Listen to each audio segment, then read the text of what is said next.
This episode is brought to you by Windrose Recovery, a family of premier addiction treatment programs in southeastern Wisconsin. Privately owned, Windrose Recovery offers a full continuum of personalized care for those struggling with addiction, including the Manor for residential treatment, Midwest Detox for inpatient detoxification, and Windrose Counseling for outpatient treatment. With highly personalized treatment focused on trauma, Dr. Chantel Thomas and her expert team offer an authentic experience, creating the kind of deep emotional change that's crucial for long-term recovery. If you or someone you love is struggling with addiction, call Windrose Recovery at 414-409-5300. You can learn more about Windrose Recovery by clicking the link in the show notes or by visiting windroserecovery.com. Thank you for listening to The Path to Authenticity. My name's Tom Gentry. I think of this show as the opposite of small talk. You'll hear real conversations with real people who know who they are. We talk about what makes them who they are, how they became who they are, and how we might become truer expressions of who we are.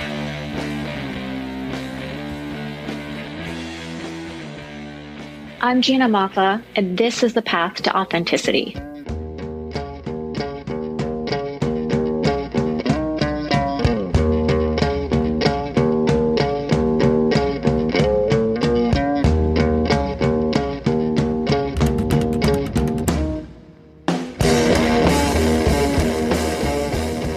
To Authenticity proudly supports the I Speak Media Foundation, advancing media literacy education through an evolving series of outreach programs within the communities that need it most. For more information, visit ispeakmedia.org.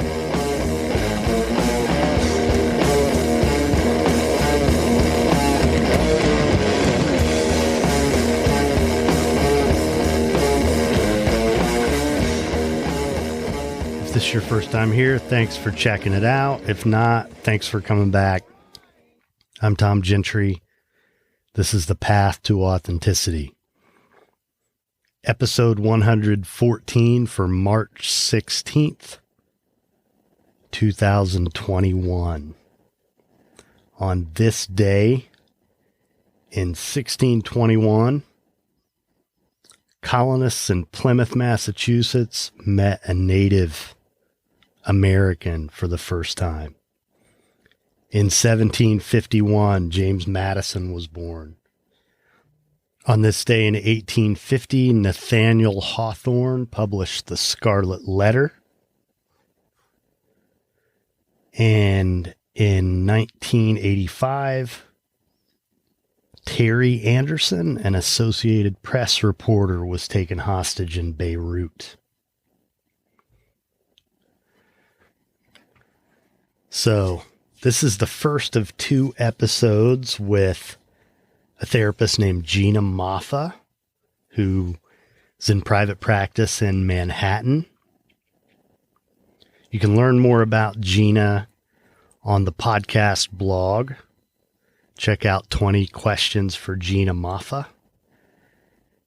And also, you can find a click in the show notes where I created that questionnaire, a version of it for listeners. So if you'd like to take part in that and maybe have that published on the blog, give us an opportunity to learn more about you, I'd love that. Also in the show notes, there is a link to the audience survey. If you don't mind, please take the time to fill that out. And if you are on Instagram, you can find the podcast there. I do some lives here and there, and would just love to engage with you there. And Instagram is where I met Gina. I think I must have, I don't know if she commented on a friend's post or something like that, but I found her and was just really a fan of the things that I was seeing on her feed. So I tracked her down and got her on the podcast. Now, back in episode 16, I had a conversation with my therapist. She's a woman named Dr. Donna Marks. It's the first of 2 episodes I did with her. And I kind of talk about being in therapy, how I came to find her as a therapist, what I appreciate about her. And I'm someone, I know a lot of therapists. I have a lot of colleagues who are therapists. I'm very open to individual therapy. I feel like it's a very worthwhile endeavor. And I look at it like I'll take all the help I can get. And I'm also pretty introspective, if you haven't picked up on that already. But when I started to see Donna, I went a span of about 3 years where I was just kind of keeping my eye out for the right therapist. I wanted to find someone who I knew would hear me, and who I knew would see me and affirm me and not try to tell me there was something wrong with me and believe in me and all that stuff.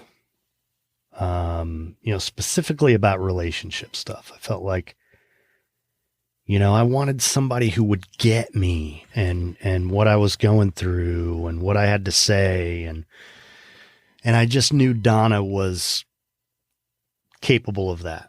I knew she would help me. I knew she would affirm me. So the reason I mention that is because, I feel the same way about Gina. And the hardest thing about, I should say, I believe the most important aspect of individual therapy is the therapeutic relationship. If you're not comfortable with someone, you're not going to talk to them about the hardest things that you have to talk about. And those are the things we need to talk about. And I just found Gina to be very warm and sincere and sweet and supportive and engaging. And I just really, really appreciate her. And am thankful that she shared so much time with me. Again, this is going to be the first of 2 episodes. And I think everything that I just said about her definitely comes across in this conversation, these 2 episodes. So, she is absolutely my people, and you're going to love her. Gina Moffa.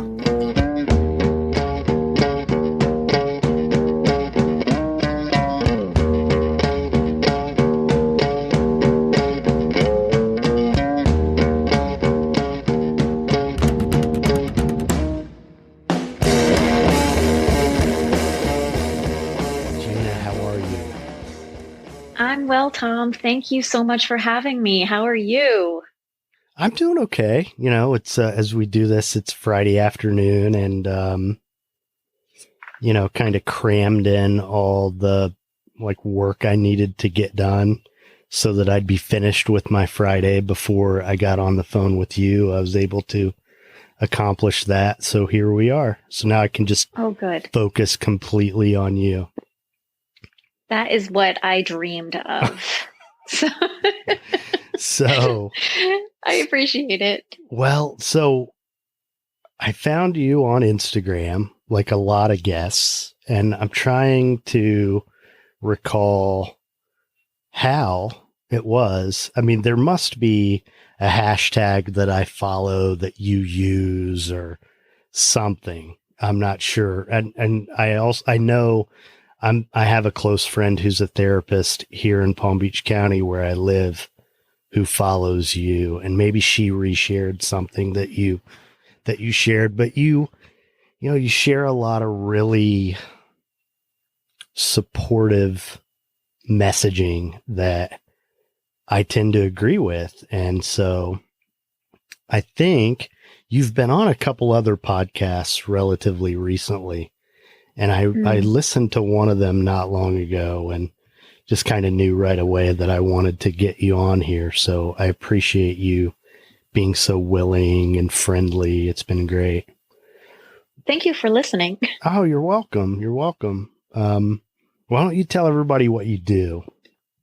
I am a psychotherapist in private practice in New York City, in Manhattan, and I specialize mostly in grief and trauma, but also with younger people going through transitions and life challenges. Also, it's actually quite a time right now, especially with COVID, that it's brought so many more people to therapy right now. So sometimes what people come in with, they don't realize is going to open up a can of worms that helps them on a longer journey to healing. Other things that were actually kind of in the background all of this time. So it's been really a humbling and really wonderful journey this past year, especially. So it's funny how being someone who has experienced individual therapy, isn't it funny how we kind of have an idea of what we're going to go into a session and work on, and then it ends up going in a completely different direction. It happens a lot, right? It does happen a lot. I think people hang on to things, experiences, feelings for a long period of time. And sometimes it will come up again and again, and they'll feel that sort of like stabbing pain to just go in and deal with that thing. But a lot like a doctor's office, right? When you go in, your symptom is not necessarily connected with the very, thing you think it's going to be connected to. It could be connected to something much deeper.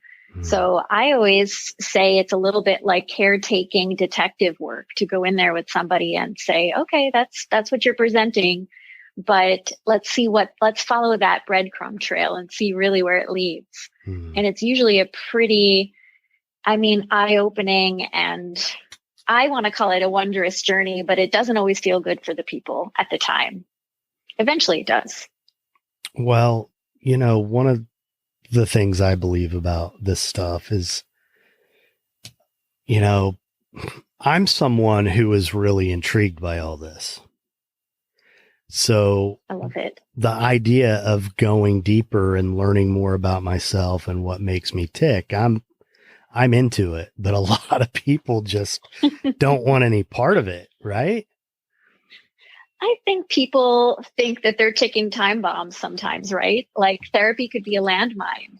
So it's really good for you. I think you probably grew up in maybe a different way. Maybe feelings were a little bit more accepted in your household. I'm not sure exactly, but I'm making a little bit of a jump not knowing you. Yeah. But it does really depend a lot how feelings and expression of feelings is modeled for you growing up, and how much shame there is about your feelings, and how you perceive those feelings to be, whether they seem weak to you or they make you feel like a failure, that kind of a thing. So. Yeah. Well, if you don't know me, that's probably what you would think about me. But yeah, I grew up in a relatively dysfunctional home, and a lot of alcoholism. I don't know, a lot of drinking. The alcoholism I can't project onto anyone else, but I ended up developing a drinking problem. So I got sober at 23. Wow, good for you. Yeah, and that's hard work. Yeah, but it's it like pretty quickly became a life purpose, So yeah, so that's how I got into all this. It was, but I think I also realized that the drinking wasn't about alcohol. I was avoiding something. And one of the things I was experiencing to some degree, even at that young age, was, the grief of untapped potential. And, what happened to me? Where's my life? This isn't what I wanted. And so I kind of just swirled down, but yeah. And so I've these kinds of tools and all the stuff you're talking about. So by the time I became a dad, I have a 14-year-old son. I mean, those are the things that I taught him. I modeled for him, talking about how I feel and letting him know that however, I'll never forget when he was a little kid at a point. I can't remember. There was something I did to upset him and I apologized to him, and he might've been like 3. And his mom's a therapist, so he gets it from both sides. But so I apologized to him for whatever it was. And he said, I forgive you, but it's not okay. Oh, there's wisdom right there. As a wise child. Yeah. But, we taught him that stuff. And it's served him well. Now he's going into high school. He's got self-esteem, he's grounded in himself. He has confidence, and it makes me feel good to see that, Well, I love that. You've lucked out with a good child, and you've lucked out with also, I wouldn't call it lucked out, but you've utilized your hard work into rewarding parenting, which is what we need more of. Yeah. We need more of you out in the world. Well, and also I think with parenting specifically, humility, because one of the things I've learned is, a lot of healing is really about unlearning things, right? It absolutely is. It's about learning how we adapted to survive the environments we grow up in, or develop in other ways, and kids are pretty wise. They cry when it's appropriate to cry, I mean, not infants, but once, when things are upsetting, they cry. And I think for me, that's like an important thing that, to me, if something really sad happens and I cry right then, that's pretty healthy.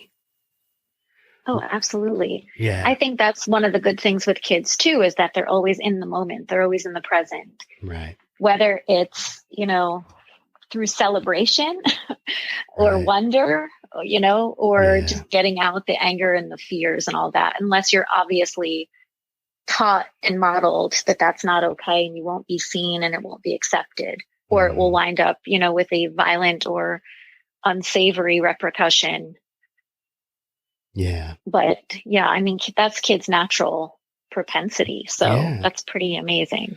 Yeah. And I think in general, we don't know how to deal with emotions in this country. We really don't. And a lot of this is just about literacy, right?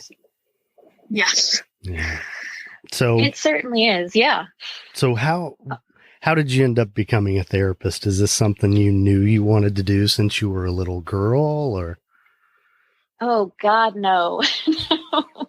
I didn't really know much about therapy for a good portion of my life. In general, I was sort of a very asleep child in that way. But I thought I was going to be a singer growing up. And music was my way of expressing my emotions. It was my creative outlet. Looking back now, it was my own therapy. If my parents were sick, going through hospital treatments of any kind, that was my outlet. Music, writing music, singing, performing on the steps of my elementary school, charging people for that little concert. It was really something. But through a crazy turn of events, I wound up as an international relations major in undergrad. And, I was always really just obsessed with more, with, the differences and the ways that we were similar with other countries and other cultures. And so I know this is a long-winded way of getting to therapy here, but But that's life, right? It's not linear. Right. So, basically how it all went was I was doing my senior thesis on international terrorism and its traumatic aftermath. And at the same time, we then had September 11th happen. And here I was in New York, living through that period and really just astonished that something I was studying right then and there was coming to fruition. And I became really instantly enamored with the idea of PTSD in a way that was very modern and a way that America hadn't thought about it since the Vietnam War, when it was really just coined shortly after. Right. And so I knew that I wanted to do work in trauma. I just wasn't sure what that was going to look like. So I thought, study abroad and all of that. And it really turned out that I kept coming back to human behavior, and I kept coming back to trauma and how we deal with trauma in our lives after an event, what trauma looks like when it's not a single event, but a prolonged event like childhood neglect or abuse. And it kind of shaped my young adult life. And I wound up going into social work school with really a very pinpointed focus, knowing that I wanted to specialize in trauma. This was back in 2002. And so when I graduated undergrad and went to NYU social work school. And so I specialized in trauma really shortly after graduation in an international trauma studies program that NYU School of Medicine had established at the time, and now it's at Columbia. But I just knew, that was sort of my thing. And I was really interested in, asylum seekers and human trafficking and that kind of thing, kind of marrying my two loves, international relations and trauma. And, shortly after that, I wound up working with Holocaust survivors for a number of years and hearing their stories and really realizing a lot of it was so grief induced, this trauma, that I realized that, grief is a response to trauma in some ways, right? In a lot of ways, but that grief is also a trauma in so many ways. And so I really started to focus more on those two things in my life, in my practice, and my community work, in addition to addictions work, which is also to me trauma and grief, as you so well said earlier. And and so it's been a lot of grief and trauma, which I thought I knew a lot about until then I lost my own mother to cancer. I'm sorry. Just a couple of years ago. And thank you. And it really kind of took me on a whole new, well, I wouldn't call it a whole new, but a deeper level of understanding grief and the grief process and the physical process with grief. And that kind of trauma in the body. And so that's kind of where I am in a lot of ways now. And in my practice, I'm so fortunate that people come to me and share these things, and that it's not just talking about what's been left and what's left behind, but really the person, who the person was and how we keep them alive and how we honor the memories and how we carry people with us. And how we carry people in our bodies, obviously spiritually, Right. but, and so it's been, it's really, Tom, it's really beautiful work. It's so humbling. I'm just so grateful people allow me to witness. Yeah. And so, 16 years later in my career, here I am feeling like I learn every single day something new. How fortunate. Yeah. And, you are expressing a sentiment which I definitely feel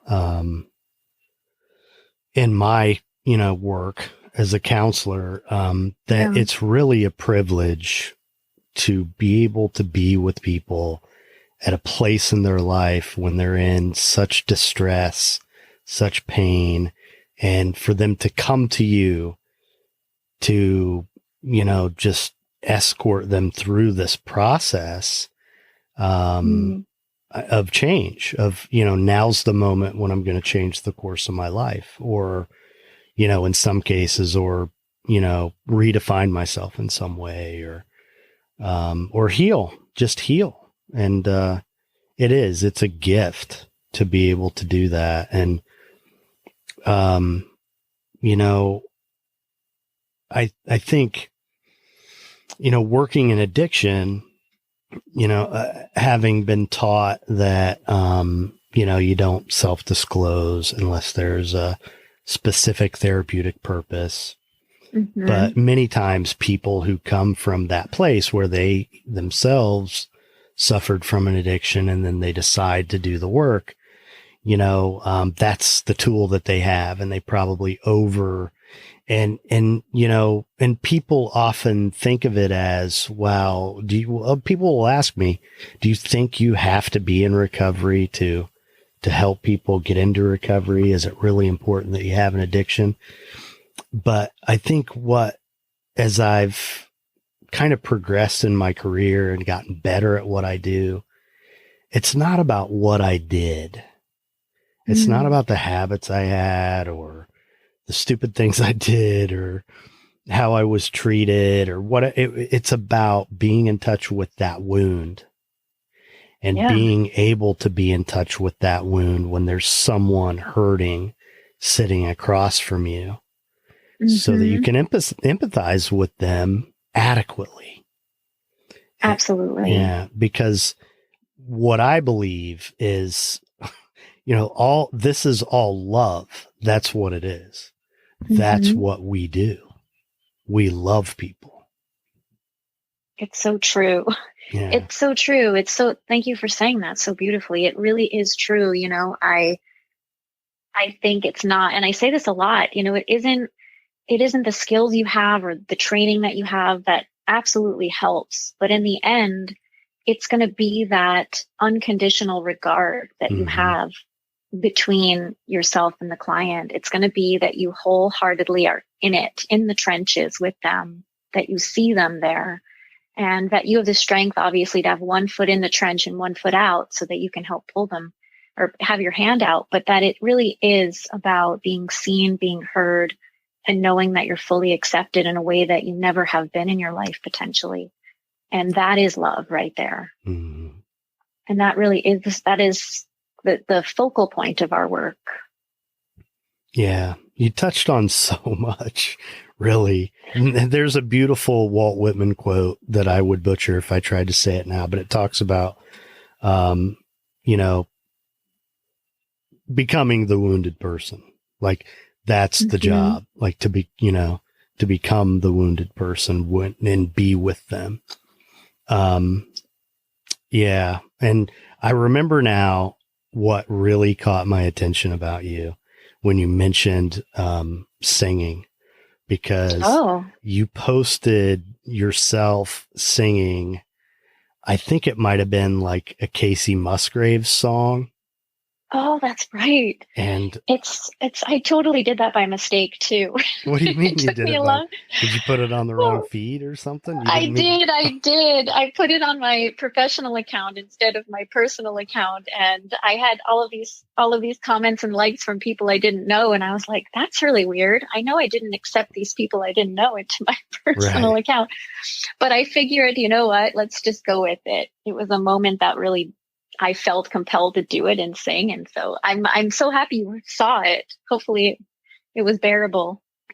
Of course it was. It was beautiful. And, if you haven't listened to Casey Musgraves, do yourself a favor.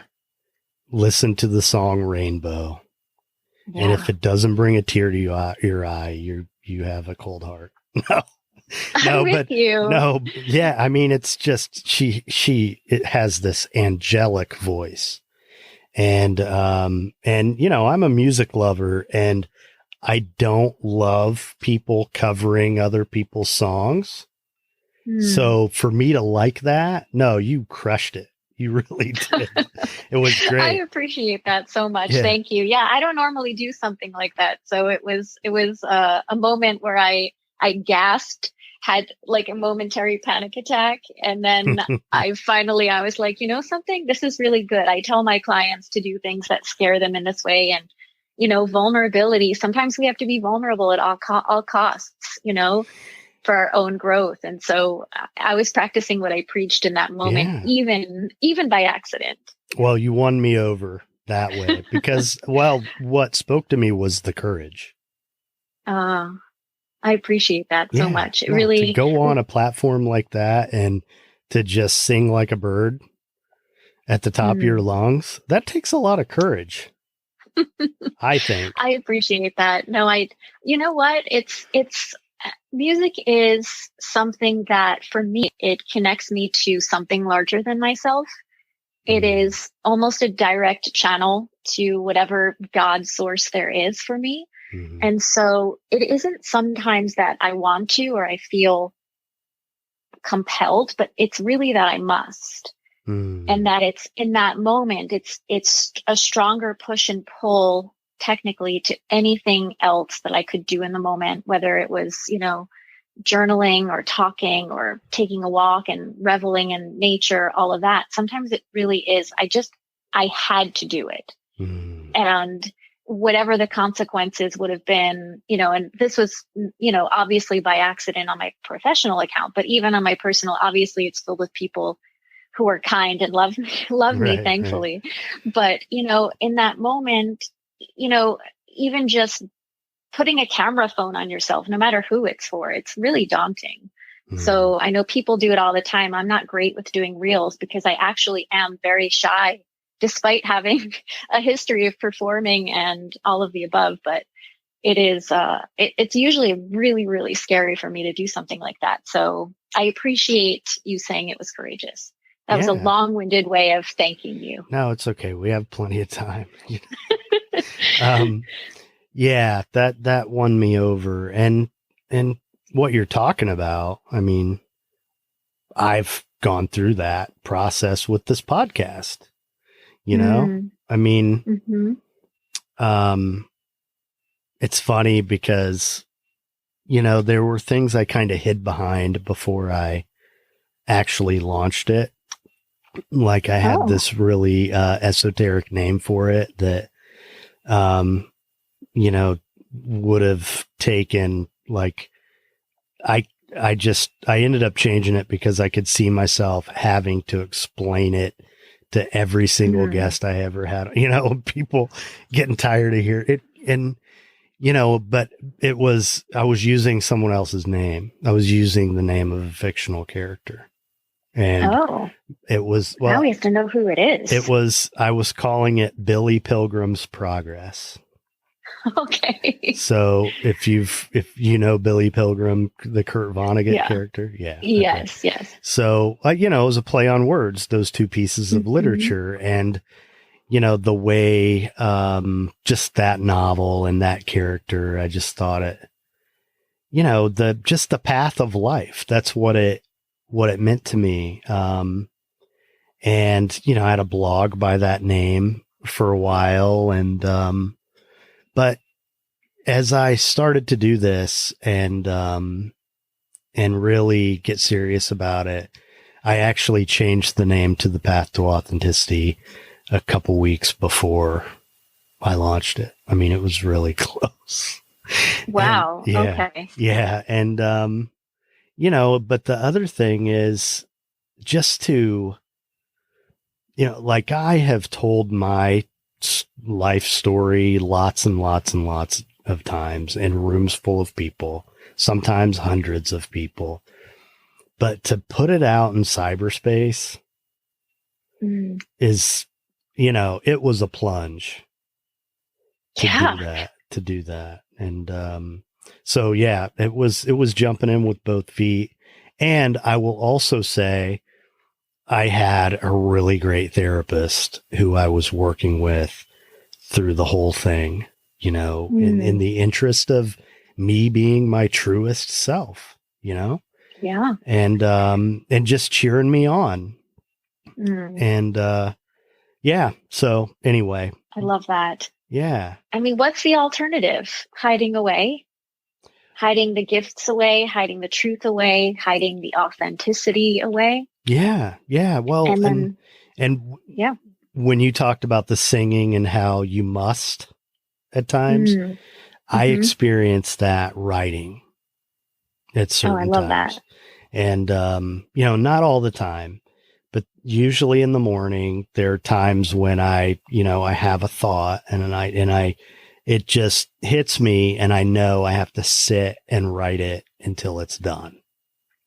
I love it. Will you come over to my house and do that for me? I'm trying to write, and I have a lot of self-talk going, so I appreciate when people have the things just channeled to them and they must sit down and write it. Well, I appreciate that about you. I wish I could just make it happen, because I would write a lot more if I did. But lately it's been, really sometimes it's really work. Yeah. Sometimes I really have to force myself. And if I wait for those moments, I'm not, it's not going to happen if I just wait all the time. And, sometimes I think it helps a lot if you're familiar with Julia Cameron's work, the morning I was pages. just going to tell you that. Yeah. It's so funny you say that. I just started them again this morning. Okay. I have the book right in front of me. Wow, the artist way. It's so funny you mentioned that, because I was going to say, to cure my own blockages in writing, I've forced myself now to sit down, with my morning tea and do some morning pages, and I know she has sort of like a 3-page expectation. Today I did 6. So I was like winning, Yeah. wow. In this moment, but sometimes it really is about forcing yourself, and sometimes it's about creating the space to do it. Yeah. And seeing what comes. Yeah. And a lot of times we're not doing that. Yeah. No, I've, honoring your space. Like, one of the things I've worked on in the last year is really creating a space to write in. And even more recently, creating a space to do this in. And it's, it really does make a difference. It does for me. So yeah, no, that's great. I'm glad you're doing that. And, when do you write? Is there a time of day when you like to write? Yeah, I think for me, if, some days of the week I have really early starts with my therapy sessions. But Fridays I have the morning. And so, so some days I'm trying to fit it in before bed, before I start to read. But, I'm really happiest when I'm starting in the morning with my cup of tea. So far this week, I got to do it Monday and Friday in the mornings, although I just started the morning pages, but, Monday was just a bonus pre-morning page. Yeah. But, for me, the morning would be really good, because I'm coming off of, I feel like there's a lot more space in the morning. The day hasn't caught up with me, scheduling challenges haven't come up. People haven't needed to change their time around yet urgently, or, right. I haven't gotten annoyed with, the kid who's running upstairs all morning long, that kind of a thing. So I try to sit in that space if I can have a little bit of free time. So that's the hope. Yeah. I'm mornings for me too. I mean, it's, I think part of it is the inner critic is a little quieter in the morning. There's that. That's so true. Yeah. That is true. Because sometimes, it depends on the weather too. If I wake up and it's pouring rain like it was this morning here in New York, then it's a really good time to write for me. I'm personally more inspired by weather. I don't think I could live in Palm Beach County. There's too much sun. Oh, wow. I really do love the rain. I think I find a lot of creative inspiration when the days are gray. I don't know if it's a past life living in the UK or what, but, I definitely feel like my moods can be swayed a little bit by the weather. And if I'm feeling really energized and happy, it's much harder for me to write about grief, which is what I'm actually writing about right now. So, it's it's a different perspective. If the sun is shining, the birds are singing, and I'm, whistling about the morning. Yes. Then it would be. I could see where sunshine would be challenging in those moments if you're trying to write about grief. Definitely. There is something about it. Yeah. Yeah. So where are you from? New York originally?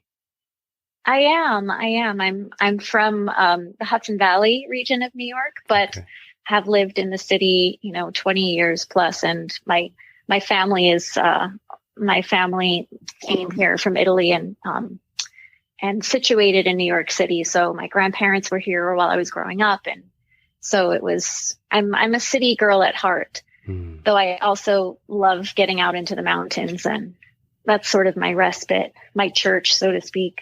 That's beautiful. But yeah, so I've been here a long time. It's kind of dense, it's definitely New York City is a relationship. It tests you, it chews you up at times. It definitely can be a hazing period sometimes, but then it swoops in with a dozen roses, and you see just the right sunset on a building. And everything is just, I don't know, wistful, I suppose. You become wistful for the city life, even when you're in it. So there is something inspiring about being here, even when it's like Gotham and very dense and dark. You're very articulate. And, oh, thank you. You're welcome. And one of the things that you just made me think about, because that stretch was just beautifully said, it was very poetic, and the imagery, somebody, I don't know who said this. I wish I could remember, but I've referred to it a couple different times in this podcast that, really all of us are writing all the time. All of us. What you did, you wrote that on the spot and performed it, essentially what you just said. That's what I'm doing right now. Right? You don't think of it that way, but it is. I'm composing what I'm saying to you as I'm doing it, and it's so many of us have such a difficult relationship with writing. We put pressure on ourselves around it. It's like, where if we're just talking, it's not that big a deal. Right? It's so true. I think, and it also is the moment, right? You asked me something as I am looking out the window, watching the sunset over the Hudson River, the sun catching the corner of a window, and it romanticizes the city. The rooftops are filled with snow, and there's something that slows you down so that you can, you almost can hear the heartbeat of the city, and there's something really beautiful. So in that moment, you sort of inspired it by the question, because I was just looking, thinking, I hope I answer his next question okay. But you asked me something that was so real. I had to be, it's the path to authenticity, yes, right? Yes, I had to be authentic in that moment. Yeah, I experienced this with every episode, especially in the beginning. I would record a little monologue to introduce somebody, and I'd think, God, that didn't sound like me. I have to do it over again, But so funny. It is, yeah. But I can't show up here and be fake. No, wait, no, please. It's not going to work. It's not going to work. No. Well, your honesty and openness is an invitation to others to do the same, and I think the more that people are able to show up for themselves and others, the more, healing we're going to have. And the more healing we have, the more change there is. And so that's the hope, right? Person to community, right, to world. Right. So thank you. Yeah, you're welcome. You're welcome. Well, one of the things I've learned, is, when we tell the stories we're most ashamed of, if we have the courage to do that, I mean, we always have this fear that people are going to shun us, but the opposite usually happens. People respond to that honesty, and we touch their hearts. And, you know, that lesson I learned, you know, when going into rehab, you know, I was hurting so badly, and I had never really been honest about all the stuff I was doing, the severity of my drinking problem, and, you know, pot smoking and other stupid stuff I was doing, and how bad it had gotten. I never really got real about that. But I also knew I needed to. I was at that point afraid not to. And, you know, day one, it was a very peer-driven experience. And, you know, I remember there was a peer leader who, when I first moved onto the unit, introduced himself to me and said, "Hey, you know, we have a spot open tonight if you want to tell your story." Oh. And it, you know, of course that feeling ran up and down my spine, like I'm afraid to, but I pushed myself and I did it. And I told them everything, and I was scared.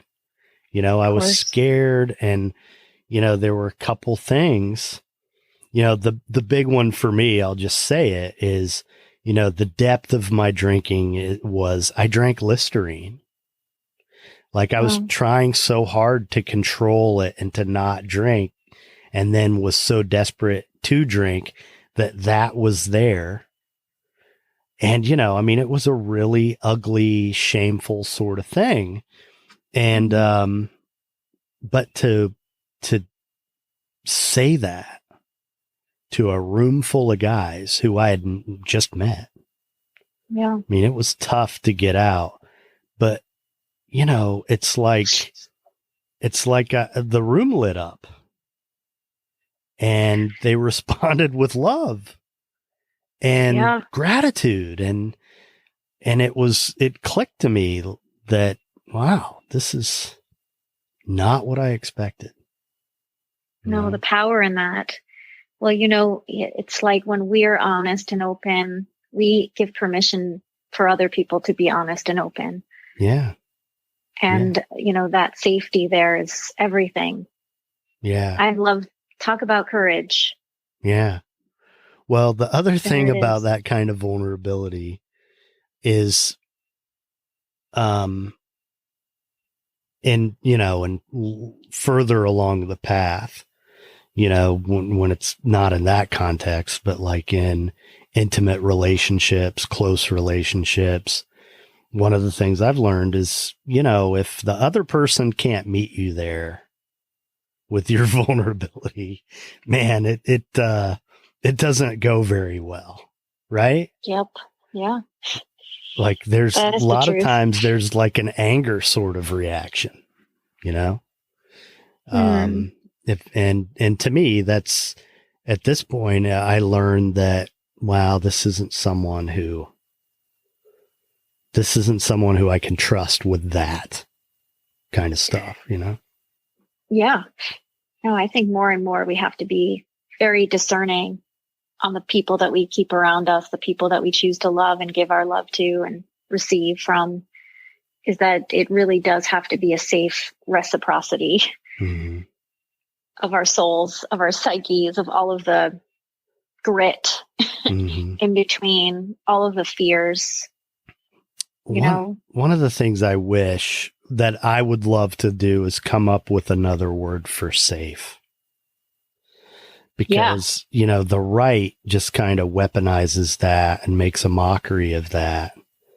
And, you know, it's like the easiest term to use, but, you know, I think what it's really about is respect. Absolutely. Yeah. It is about respect. It is. I wish there was another word for safe. It does, but that word also, despite being almost weaponized, as you say, you know, which I can see actually, but it is the one thing people seek. Yeah. And I guess it is respect, but it's also the ability to just take a deep breath and be held in every way, Mm-hmm. even if just, metaphorically speaking. And so I don't know, maybe that's the mission for 2021. Yeah. Well, The part new of it, mental health term. yeah. Well, part of it is also an absence of judgment. Yeah. Because that's really where the danger is. The lack of safety is in judgment or Oh, reactivity of some kind, yeah. Yeah. Which always boils down to fear. Yeah. You're different and I don't understand it. You're different and you can take something from me. Yeah. You're different and you can change things that will scare me. I could go on. Yeah. But it is Well, so true. it's amazing just how relevant that concept is in politics, right? Oh, yeah. I mean, Politics feels so different these days than it ever did before. Yeah. Yeah, it does. I'm really hoping things are taking a positive turn. One of the things in working with families around addiction, sometimes I find myself saying to them is sometimes it's got to get worse before it gets better. Yeah, I say that a lot too. Yeah. It's really kind of the same with trauma. And I think people, it does get worse before it gets better. I think it could be the same with politics now that we have. Well, this was pretty bad. This beginning of the year, that was pretty bad.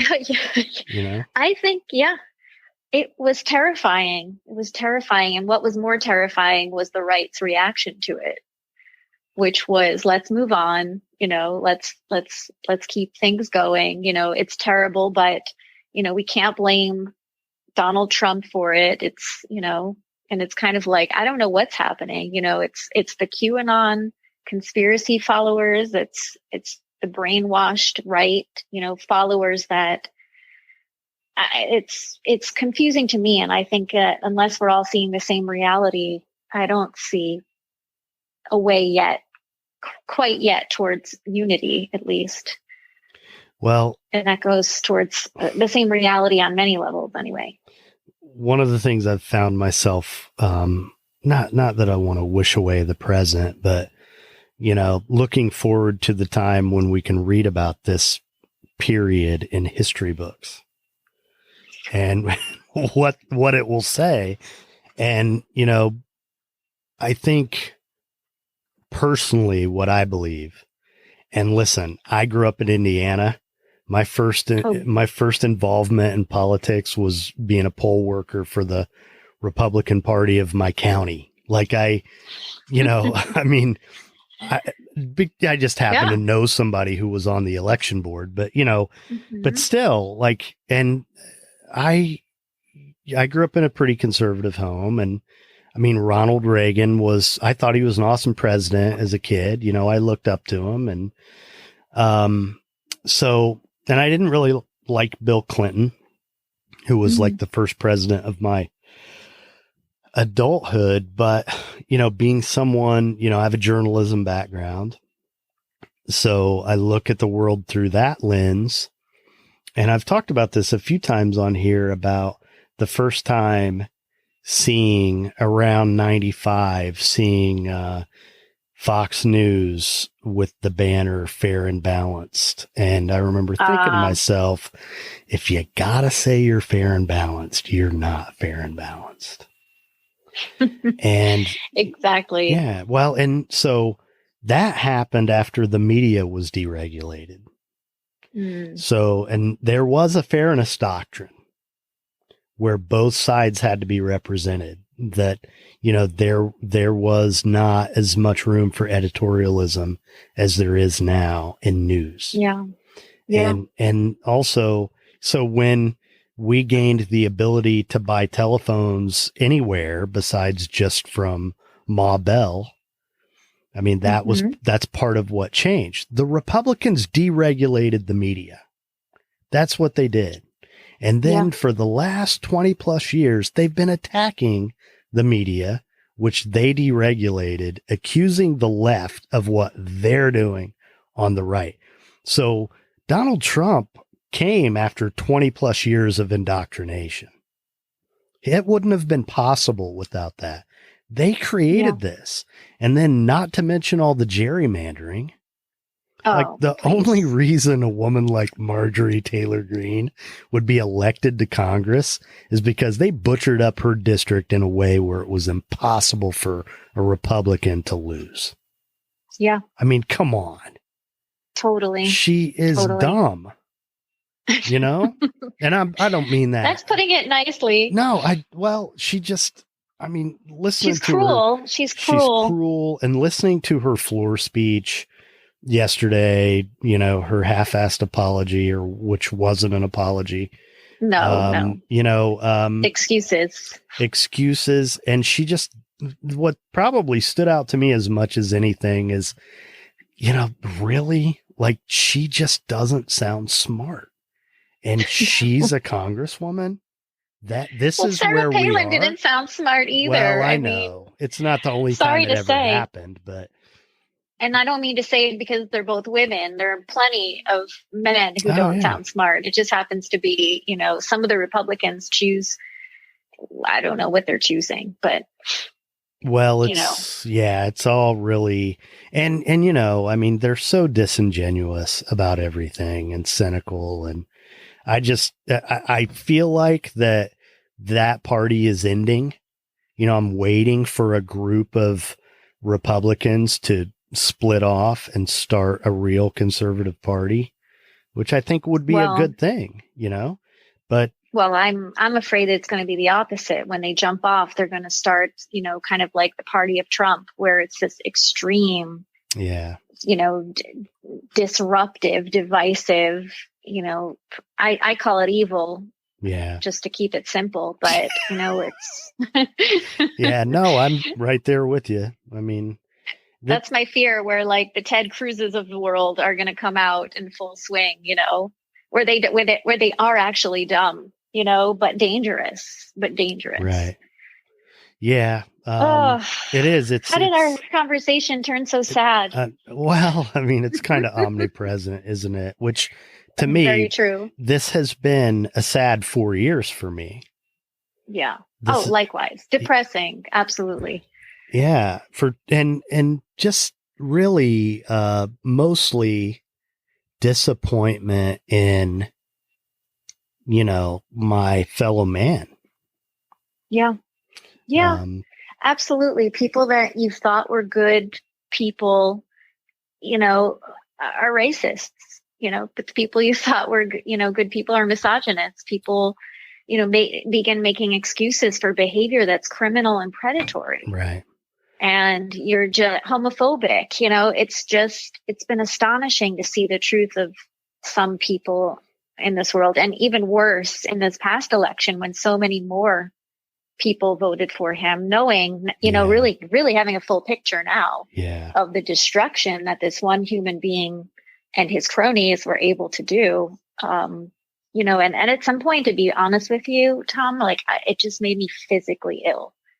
Physically ill. Like I could not watch the news for, you know, weeks on end at times when I was physically ill, or I would not be able to be a therapist the next day, you know, in addition to COVID happening and watching, you know, him parade around like a monkey in a circus. It was just horrifying, physically sickening. And, you know, it still is, you know, it really still is. I'm just grateful I haven't had to see a tweet or hear his voice and listen to any lies. Well, the Twitter thing is such a gift, because I remember thinking so many times in this election cycle, even if he loses, he's not going to shut up. Like we're still, and Twitter thank you, Twitter, you know? Yeah. I mean, I don't think it's the end of him. I think he's behind the scenes stirring things up for probably his own media company or media channel. But I think that at least it won't be something that I'm forced to see, and it won't have anything to do with, you know, shaping policy, or taking the rights away from most of our people. Well, what really, what keeps me sane is the conviction that the light will always outshine the darkness. Like the good will always, I mean, he can't win. They can't win. It was touch and go for a while, though. You have to admit. I know, but and also like being a guy from the Midwest. Yeah. Growing up in middle America, like none of this racism stuff surprises me. The only difference now is that people are more emboldened to express it. He has emboldened people to be overtly racist. And, and all this, I mean, it isn't new, this rumbling of someday there's going to have to be a civil war or some kind of revolt or reckoning. I mean, people have been saying that for decades. Yeah. And, that is true. And here we are. But I first of all, like we went from having the greatest president, the smartest, classiest president who was a man whom I share a birthday with. You do? Oh, wow. I do. We share a birthday and we're both left-handed. August 4th. August 4th. Okay. So, but he's such a good man. Yeah. But there all these people who were like so dead set against him. I mean, it's so transparent that it's just, they didn't want a black dude to be president. I mean, come on. Well, they blamed his faith, they were calling him, or his supposed faith, and that was Donald Trump back then. Yeah. The birth certificate. Lies, the birther. Yeah. It was just, and then people were listening to him then. But, Trump was a reaction to 8 years of a black president and a white America that didn't want one. Yeah. Right. And then now here we are. The pendulum has swung back in the other direction, where we have a Secretary of the Interior who's a Native American. We just had couple days ago, the first openly gay cabinet secretary. Yeah. I mean, this is an administration about representation. It really is. It is. I think it needed to be at this point. Yeah. I think that you needed to pick people up. I mean, talk about living politics, every transgender person, every, gay person, every person of color, every background that was so marginalized and picked apart and nearly tried to be, destroyed again. It's like, you really had to.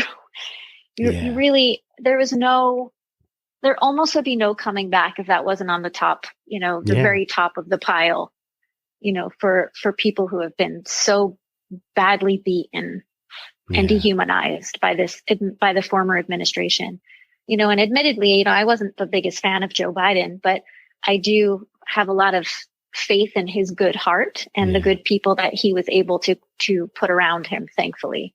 So, he wasn't my first choice. Yeah, he wasn't but I do believe that he was the right person at the right time. I do believe that, Yeah, my father was very, very pro Joe Biden, and he's like, he's going to come through. And I'm like, he's got the lowest rating out of all of them, Dad,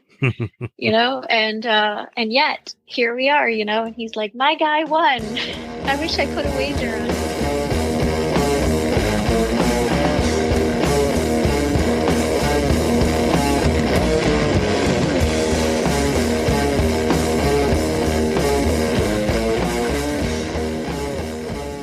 All right, there you go. Part 1 with Gina, which was a lot of fun. More to come next week. If you want to learn more about her in the meantime, at the blog on the website, you can find 20 questions for Gina Moffa. Also, check her out on Instagram, and she has a daily pep talk that she distributes via email and text message. There's a link in the show notes that'll take you there. It's good stuff. Good, short, little supportive messages that come through first thing in the morning. And when I get them, I feel like she's talking directly to me, which is really cool. So anyway, man, it has been a week for me. I'm recording this on Saturday. It's coming out on Tuesday, the 17th. The 16th. So, Thursday night, I had a guest over to my place, and I went to get set up in the living room with mics and all that stuff. I have the little sound booth that I built in a walk-in closet in my apartment. So this is a neighbor who's a scientist, and I had her come over. I actually, before I moved the equipment out of the sound booth into the living room, I recorded the intro to this episode. But obviously I didn't record this part yet, the outro. So I got that done. And then I went to hook everything up at about 6:30 when the woman was coming at 7. And the power source, the cord going into my little soundboard was damaged irreversibly, and it wasn't getting any power. So I didn't have mics, which kind of sucked, but at least it wasn't someone who came here from somewhere else. She just lives a couple floors up, and I think we might even get it done this weekend. But anyway, this new power source just showed up like 20 minutes ago. And this is actually about the time that I'm finishing up the episode, late afternoon on Saturday for the coming Tuesday. So it came just in time, and getting her done so I didn't have to have some kind of generic outro.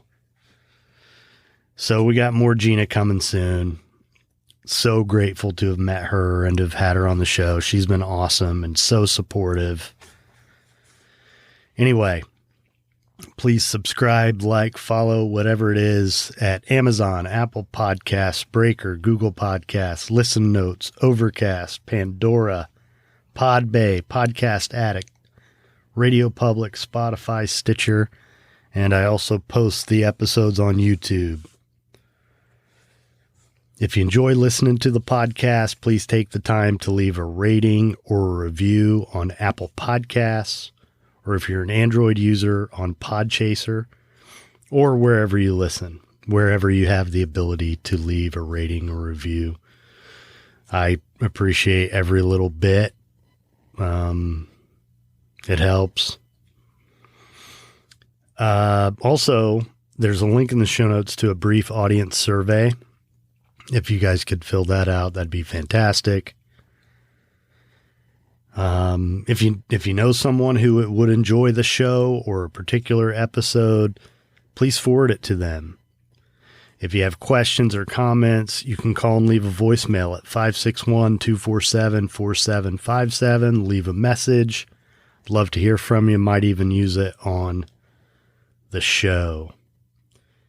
So this upcoming episode, I think with Gina, I'm going to have a nice little surprise at the beginning, unrelated to her, but I'm going to leave it at that. Hopefully I can do it for that episode, but I got something cool coming up, something new. So if you'd like early access to the newest episode, if you'd like to hear unedited interviews, you can support the show on Patreon. That's patreon.com/thepath-to-authenticity. Another thing I do for Patreon is I do a brief little episode, just kind of what's going on with me every Saturday afternoon, and upload it. Ranges from 10 to 20, 25 minutes at the most, usually around 15. And I usually do some kind of reading. Lately, I've been reading a lot of Alan Watts, and I read a chapter out of his book, Become What You Are, today. So that's available only to patrons. The other exclusive content that I released is, as soon as I interviewed Gina, the sound for both episodes and everything I edited out, I uploaded that before it was edited to Patreon, and only paying patrons have access to it. That said, you can become a patron right now for as little as $1 a month. Okay, enough with the sales pitch. But, you know, I'm trying to do this thing. I'm trying to have this be what I do and stop being a working stiff. I really love this, and I hope you guys are getting a lot out of it, because I sure am. Not the least of which is to get to befriend people like Gina. So, want to thank the band Punk Rock Opera, whose music you hear throughout the show. Their songs are used with permission from the artist and under a Creative Commons license. Thank you to our sponsors, The Manor and Windrose Recovery. Special thank you to Wendy Chin at Equivox, who's been fantastic to me. And shout out to the I Speak Media Foundation, who we're trying to support. You can visit the show at thepathtoauthenticity.com. Got all kinds of stuff on the website. Lots of the 20 questions with lots of the past guests and every recent guest. I have more and more of those to post, but you know, it all takes time. And so I'm getting them there on the website a little bit at a time. Always doing more with the website. And, you know, a couple really cool players on there. You can listen to it while you're on the site. I have an index of the episodes and links to all the content divided by the specific guest. I'm going to do that, you know, by topic pretty soon too. I'm going to work on that. So lots of good stuff, man. Just did an interview yesterday. Myself was interviewed for a show called the Podcast, where it's someone who's like a podcast coach and trying to help people get them off the ground. And that went really well. I'm actually she's going to share the sound with me. I'm going to release that as a supplemental episode soon. That should probably come over the weekend. And as soon as I get it, I'll upload it to Patreon. Anyway, it's Saturday night as I record this. I have a Saturday playlist on Spotify, link in the show notes. Sunday playlist as well. Trying to do more with that. When I hear a new musician or someone who's new to me or a new song that I love, I usually share it on one or the other of those playlists. So, check it out. You can like us on Facebook, follow us on Instagram, both at The Path to Authenticity. Thanks again to Gina Moffa. Thank you guys for listening. I really appreciate it. Be safe. Be nice.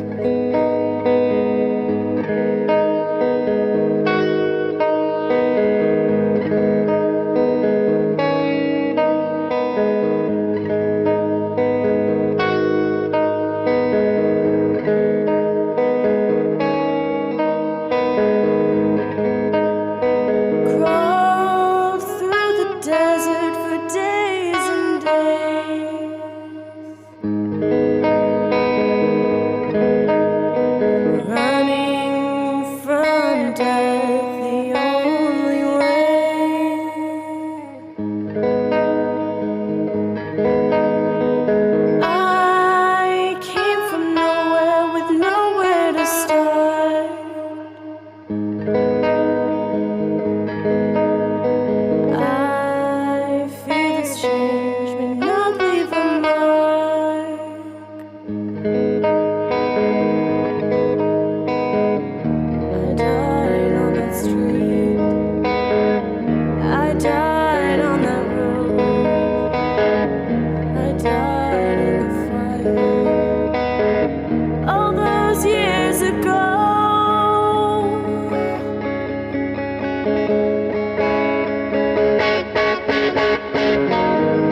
a guitar player?